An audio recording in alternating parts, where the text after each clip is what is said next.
Hello, welcome to another Looney Tunes review video. If you are new to the channel, make sure you subscribe to follow my journey to review all 1000 classic Looney Tunes shorts and give this video a like as well. So this is a review for Satan's Waiting, and with me today from the fire pits of hell, well, one of them anyway, because he's from Texas, are my good friends Matt Hunter and Manny Cruz, the Toonie Tenor. Say hi. Andrew, Archibald, Anthony, and who else do we have here?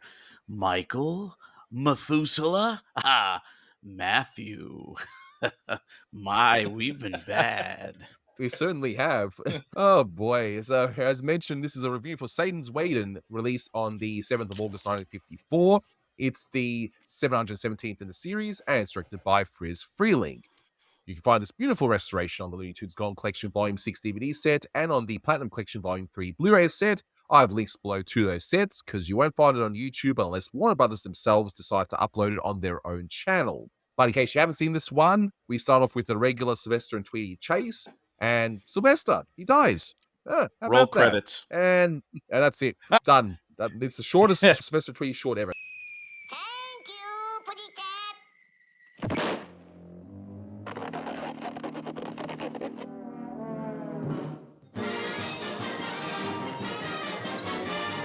Noah kid. He goes to hell and he ends up going through his 9 lives via this devil dog. Sorry, Manny. Dog. And so, yeah, we'll go through it. This one's an absolute classic. It's one of the finest Sylvester and Tweety shorts in my book, and we'll go through why in just a moment. But trivia-wise, not really much to this one, really. I guess first appearance of Devil Bulldog. I mean, as you said, Matt, it's Hector in the devil suit, right? It's Devil Hector. Yeah. And I guess because a cat would think a bulldog would be the ultimate devil.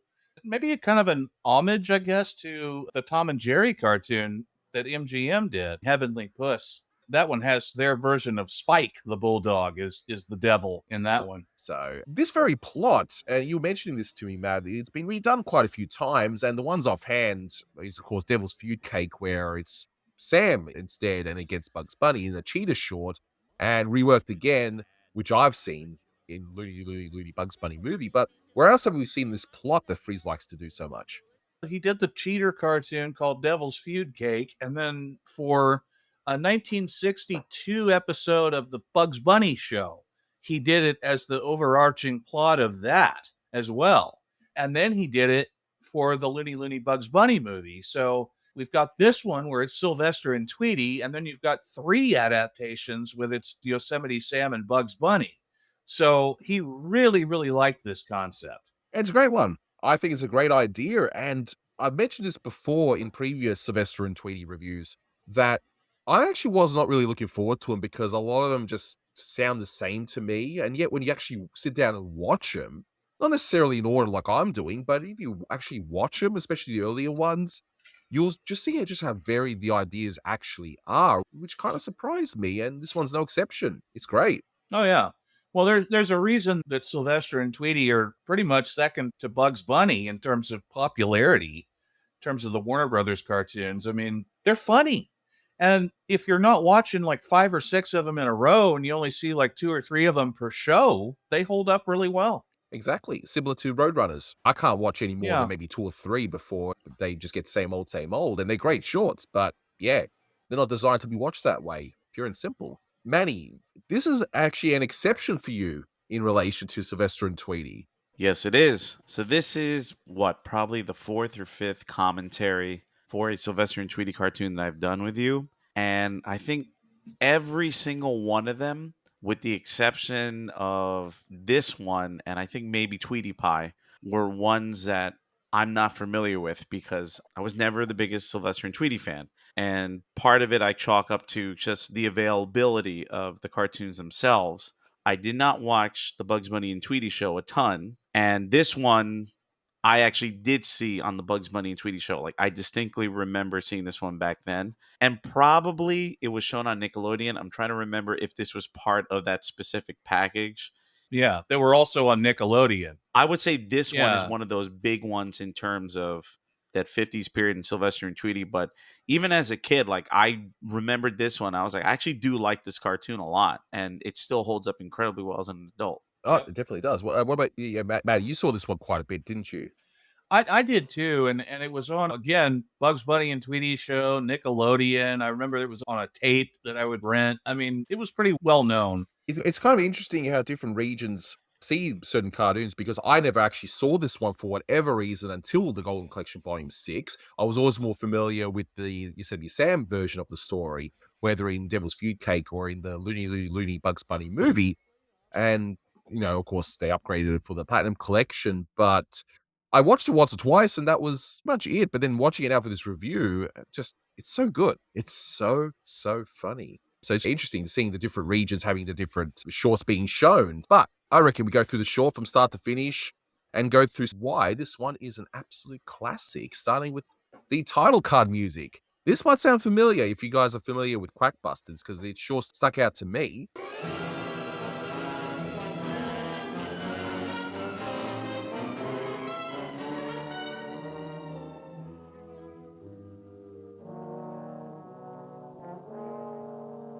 So in the opening titles, it's actually opera music. I saw the cue sheet and then I went back to listen to it and I'm like really picking it apart. I was like, yeah, it's definitely opera. So this music, I don't know what part of the opera itself it comes from specifically. It might be an overture, it might be some music that's played in between, but this comes from Richard Wagner, which Warner Brothers never uses his music. No, but but this is the music from the opera Siegfried, which is one of the four operas that makes up Wagner's Ring Cycle. So there are four operas that make up the Ring Cycle. You have the Rheingold, the Valkyrie, Siegfried, and Twilight of the Gods. And in this cartoon, it uses both Siegfried in the opening titles and in the scene when you see the devil dog or devil Anthony. No, sorry. Sorry, Anthony, you're the I knew it. Devil Hector, Hector and Anthony sounds exactly the same.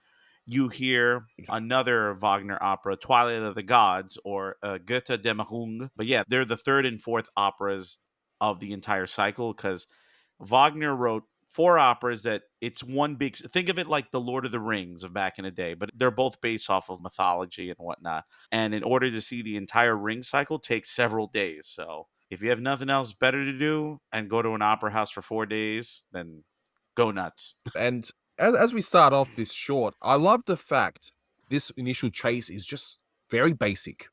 If you've seen a lot of Sylvester Tweety shorts, you look at this opening scene and think, there's nothing wrong with it, but it's same old, same old. You've seen it so many times, and I like how it does that to sort of give you that false impression that this is just going to be a typical short. Just another Sylvester and Tweety cartoon. There was actually a commercial on Cartoon Network back in the 90s that reused animation from that and then did some new animation. They paused it.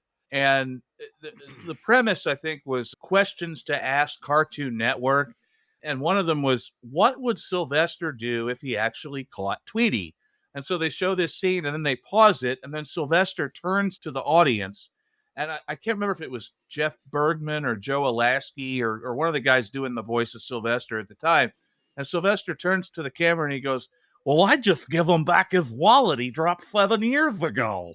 And he holds up a wallet and it's got like little yellow feathers hanging out of it, I thought it was funny. You can look it up on YouTube. It was like 1990s Ask Cartoon Network commercial or something, but I thought it was really, really funny and just stuck in my head. And that was the footage that they used for Sylvester and Tweety. Then you realize, oh, there's something different here. Yeah. Sylvester, after grabbing Tweety's tail feathers, I love the visual of Tweety's bare butt. After he's lost his feathers, Sylvester tries to flutter up and he can't, and he falls down and hits the concrete so hard it cracks the concrete. And then he comes up as a ghost and he goes to walk up the escalator to heaven and there's like a barrier. Like a velvet rope. And it's like, no, I'm going the other way. And you see this long pan down, which I think is just this beautiful. Irv Weiner is the one who's credited as the background artist on this, but just look at that. He's going through this cave with these kind of creepy stalactites and stalagmites, and it's all orange and on fire. And you notice when he's standing in front of Devil Hector, his shadow is quivering. He's a held cell, but the shadow actually moves. Like, that's really effective. And what's effective is all the staging in this. Like in the very beginning of the short, when you start off the chase, you'll see all these power lines everywhere, and in inept hands, that would look way too busy. But here it works. It doesn't come across too busy. It's an interesting little staging effect there. And then, as you pointed out, the whole flying bit where Sylvester just claps his arms to try and sort of get back up again. And yeah, going down to hell itself, it's the combination of the staging, the layout, and of course, the background painting works really well here. It's absolutely incredible. And what's also incredible is the depiction of hell that it has bulldogs in the pit as well. It's a cat's version of hell, so of course they're all dogs. It's got the repeated animation cycle of the dogs just bouncing up and down, which works. You know, it doesn't have to be anything too elaborate, and you don't see it for very long, but hey, it works. But this whole scene with Devil Hector, I mean, that's what I guess we'll call him, Devil Hector, and Sylvester, the acting here is great, both the animation acting and, of course, Mel Blanc. That whole Yeah. scene is so good. What's your name, pussycat? Sylvester. Sylvester? Let's see now. Sam, Seymour, Stanley. Here it is, Sylvester. Ooh, my, we've been a bad pussycat, haven't we? With Sylvester nervously answering his name, and how gleeful Devil Hector actually is. Sylvester. Yeah. And he's like, my. Just that. Oh, so good.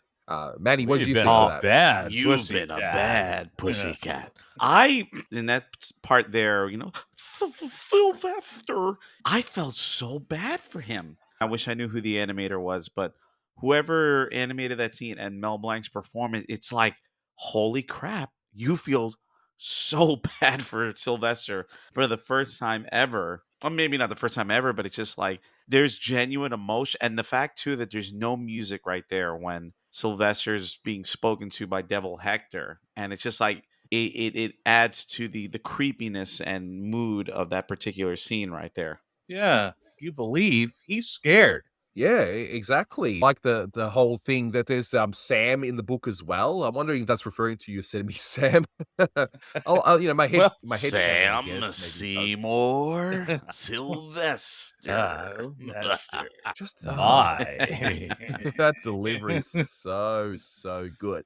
And I guess the weird thing is that he's in hell for chasing after a bird, but isn't that what cats are supposed to do anyway? They're hunters, or at least some Yeah. pretend to be anyway, until the owner feeds them. Well, but- I think according to Devil Hector's book, he's like, yeah, how many fish did you eat? And how many mice did you eat? And Tweety, yeah, he's not the first bird you've eaten. So you've been accumulating a lot of bad mojo, my friend. You can't catch Tweety, you can't catch Speedy, but there are other birds and mice that he's probably unalived. We're actually almost halfway through the short itself, which is kind of surprising that there's all this big setup, and then it gets faster after this. And the first life is now in hell, so now you see this first Sylvester go and sit down in a bit of a running gag there. And you gotta love the dramatic flair of Devil Hector, how he, with his cape, just the way he... I mean, that's pretty much how I end these reviews. I just get my cape and I just do a dramatic flair, You guys just don't see that. He's actually a character in Looney Tunes World of Mayhem, the mobile game, too. He's just called Devil Dog, and he does that whole bit of animation with the cape and the finger pointing. He sends a current of fire at people in battle. So we get back up to Earth. Sylvester's revived, and Sylvester's like, nope, I'm not going to chase you anymore. Nope. And we see Devil Hector now taunting Sylvester, saying not to be chicken.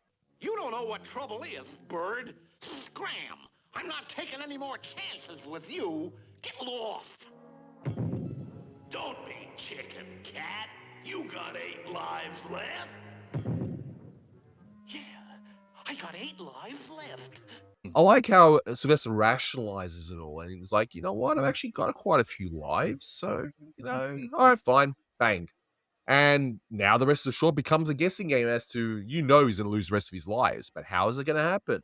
Let's find out. Pretty quickly, it turns out. Yeah. Steamroller, gets knocked out on a roller coaster, shot a few times in a shooting gallery. It's pretty creative. The shooting gallery is my favorite. It's like ding, ding, ding. Pretty quick, You know? yeah. And by any Yeah. logic, with all the stuff Sylvester's been heard from over the years, he would have lost all his 9 lives already. But anyway, we don't question any of that. In Science of Economics, it's interesting how we have all this dramatic flair and wonderful animation down in hell, and yet in the steamroller bit, which I think is hilarious, we actually don't see the end result. We pan down, we just see the devil looking up with glee, knowing what's going to happen, and number 2 falls through. And the expression of the flat Sylvester, we'll call him, and the brief smile number 1 does as well, just the cherry on top. I love how they show him flat, after he's been hit by the steamroller in hell. When Sylvester does that little smile when he sees the flattened Sylvester when he comes to hell. But and maybe Anthony, if you could put like a screenshot of this in the video, but the face that Sylvester makes, but it's just like that, huh? Like that face that Sylvester has. It kills me every single time I see it. Like it I mean, obviously it's your call, but if you want to pick a thumbnail for this video, that's one heck of a choice, right? Because I love that face he makes so much. The thumbnail is going to be that look of Yeah. confusion. Yeah, exactly. But the thumbnail is going to be Manny's face, but I'm going to paint it all red, just plaster Horns. with horns. Yes. With when Sylvester freaks out seeing that huge bulldog head, just put my head there. And then we go into like a circus fun house, I guess. So there's this big bulldog face that literally scares him to death. And then the third life is scared to death, and he shows up stark white when he goes to hell. And I like how they actually go to a carnival, so they even mix things up in terms of the settings too. Like it's not all just on the street, and maybe that's what Freeling reuses when he does the whole cheetah carty later on with Sam. But yeah, they go into the attraction, and he goes, scare your girl. I mean, and just a bit of a hint for you, Manny. When you take a girl to a carnival, don't go to this attraction, okay? Maybe that's what you're doing wrong. You don't want to scare them on your first date. Advice noted. Yep. Jotting it down. And I love the lighting and the staging inside this attraction. And you get this foreshadowing of this vicious bulldog head and Sylvester entering it. And then once he realizes he's literally scared to death. And as you pointed out, Matt, yeah, he's full on white.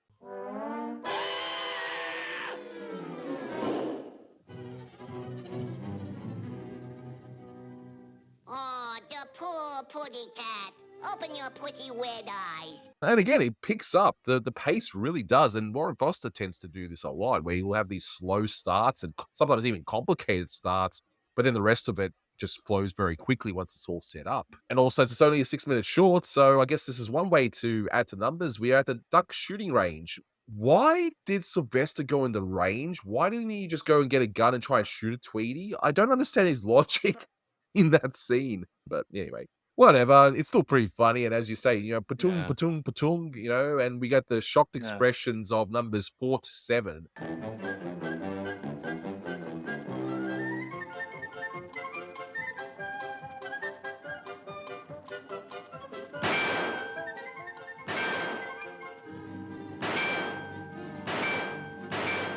Some have pointed out if you actually count the shots, there should have been one more shot, but what do we say to things like that, Manny? Gee, I hope somebody got fired for that blunder.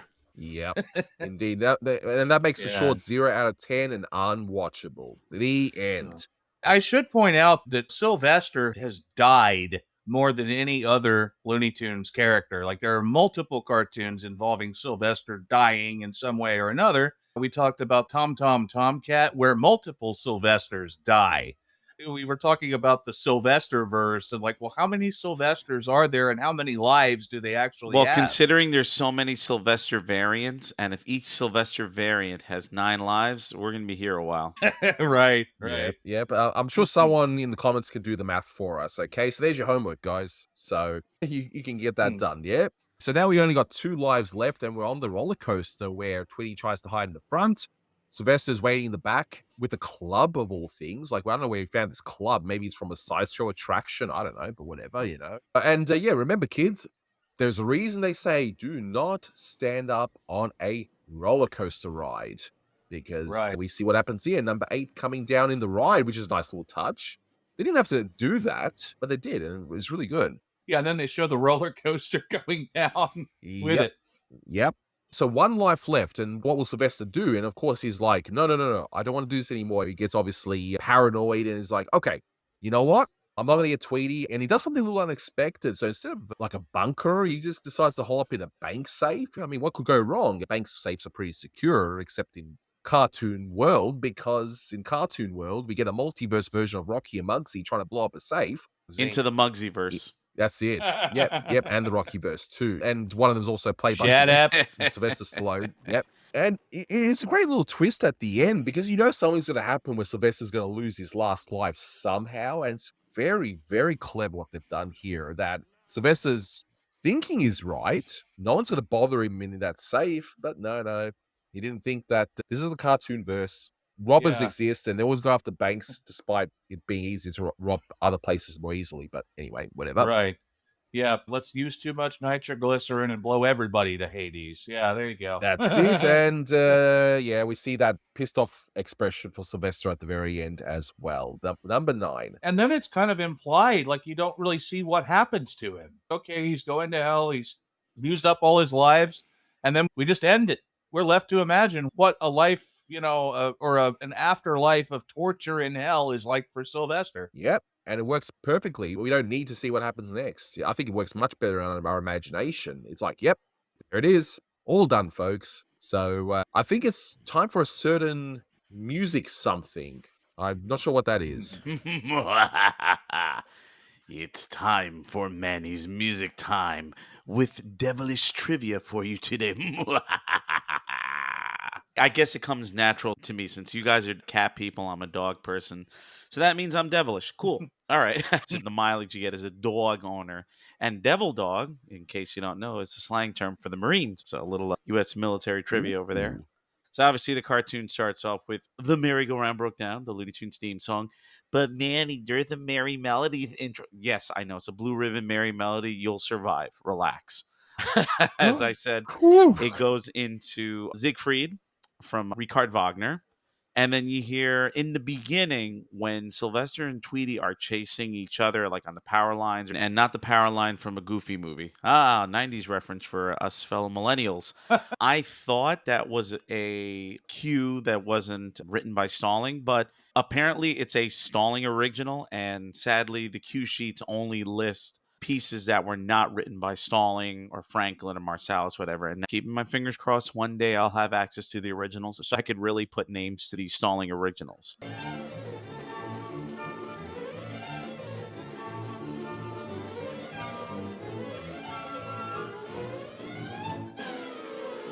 But then later on, as I mentioned before, when Sylvester's in hell talking to Devil Hector, and at the end of the scene where he puts a cape on and he disappears, you hear a little snippet of the Goethe Dämmerung, or the Twilight of the Gods, once again by Richard Wagner. I'll hurry him along.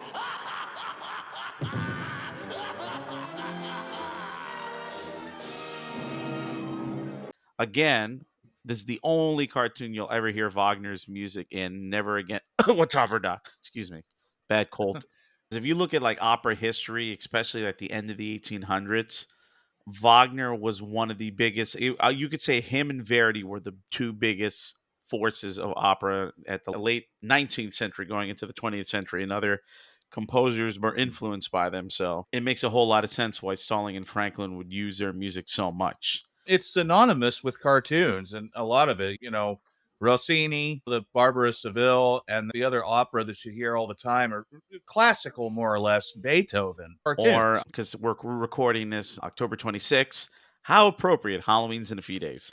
But a few days ago was actually the birthday of Franz Liszt.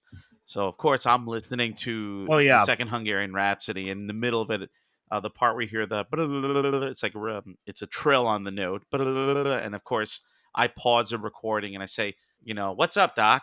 Who? Franz Liszt. Never heard of him. Sadly, there is no list in this cartoon because the next cue is, and this one I thought was a Stalling original, but it is not.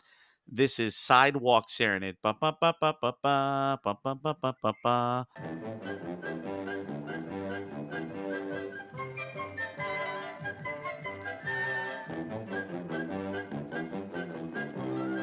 And then, of course, at the very end, near the end of the cartoon, you hear another Carl Stalling favorite, Good Old Home Sweet Home. But that one you only hear for a few seconds. I don't want him! I don't want him! This is a safe place. I can live here for years. There's not a lot of cues from classical music or jazz or opera or whatever, but there is a lot of Stalling originals because, and thank you once again to the research of Daniel Goldmark for this, but it lists like number one, number two, and if a cue is repeated, they don't repeat the number again. But you see 2, 4, then it jumps to 6, then the 14, then the 19. So there is a lot of Stalling originals in this one that I just wish I could maybe not so much have a name to it, but at least I know, oh, Stalling wrote that himself, or Milt Franklin wrote that himself, and then I could properly document it because, hey, maybe in the future you might hear that cue again. Because there's certain Stalling originals that pop to my mind, but we don't have like a formal name for them. So that was Manny's music time. I think we need to update all of your Manny's music time now to have that laugh, like some, have some evilish musical cues. My, this short has a lot of them. And Or all the something music like I'm going that. to talk about is like Toccata and Fugue by Bach and Dance Macabre by Saint-Saëns and In the Hall of the Mountain King by Grieg. Just nothing but scary music. I'm not going to talk about anything. My favorite one is the piece of music that's most associated with me, especially right now because it is dark outside, but A Night on Bald Mountain. Oh, yes. I'll be here all week, folks. Try the veal. I reckon get into the rating. I reckon we covered everything. So this one is one of the best Sylvester Tweedy shorts, hands down, and it plays up the formula in a very creative way. And this one, 9.5 out of 10. I enjoy it, love it, and it's funny. It's just so creative. So yeah, that's my score. I'm giving this a 10 out of 10. This is a classic cartoon. Just, one of the best ever. Yeah, especially at this point in time too, where the budgets are going down and other things, and yet they can still be so creative. I was looking at the list of the 100 greatest Looney Tunes because I was trying to remember if it's on the list. And yes, this is, according to Jerry Beck's book, one of the 100 best shorts, and no argument out of me from that. I love this short. It's arguably my favorite Sylvester and Tweety short. And again, considering when we're recording this, it is the perfect cartoon to watch for Halloween. 10 out of 10. Absolute great cartoon. But that will do it for this one. Thank you so much for watching, guys. And until next time, make sure you stay out of hell. We recorded too much, Muggsy. You used too much, Muggsy. Now he tells them.